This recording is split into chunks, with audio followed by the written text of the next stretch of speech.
Hi everybody, it's FIBO Group and you are watching to the Market Watch review. S&P 500 finishes lower after a 4-day rally to a record high. European equities might have opened in negative territory if it weren't for London's stock market. As investors evaluated the impact of the Omicron COVID variation, shares in Asia-Pacific were mixed Wednesday. As Treasury yields are lower, gold remains steady. This balances out better risk appetite. Oil firms near highest since late November on risk appetite. Climate activists are calling for an abrupt halt to the fossil fuel era. China stocks suffered the most losses of all the major regional markets. The Shanghai composite closed at 3,597, down 0.91%, while the Shenzhen component fell 1.24% to 14,653.82. As of the end of trading, Hong Kong's Hang Seng index had fallen about 1%. UBS believes that Chinese stock valuations can be very attractive, but do not expect a rapid rebound. The Nikkei 225 in Japan fell 0.56% to close the day at 28,906.88. Meanwhile, the Topix index dropped 0.3% to end the trading day at 1,998.99. The Japanese currency traded at $11.49 per dollar, which is still lower than the levels of 114.5 earlier in the week.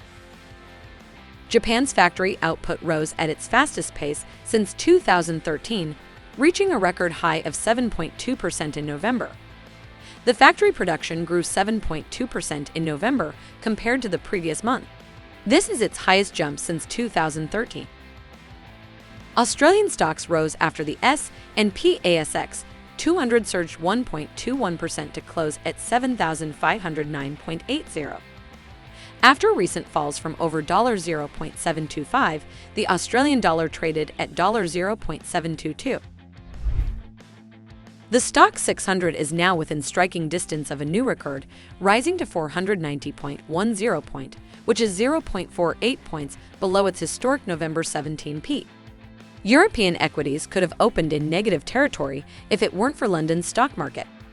The FTSE 100's 0.8% growth and the FTSE 250's 1.3% respective growth means that the Pan-European Stoxx 600 has a 0.2% increase. After hitting an intraday record high on Tuesday, the S&P 500 closed slightly lower. Thin trading caused a 4-day rally to lose steam, and investors considered Omicron-driven disruptions in travel and store closings. On Wednesday, the dollar firmed slightly in Asian trading as shares rallied recently. However, markets were still showing little direction due to holiday-thin trading.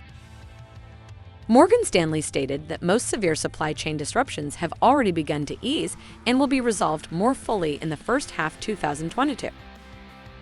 On Wednesday, gold prices held steady due to a rebound in U.S. Treasury yields.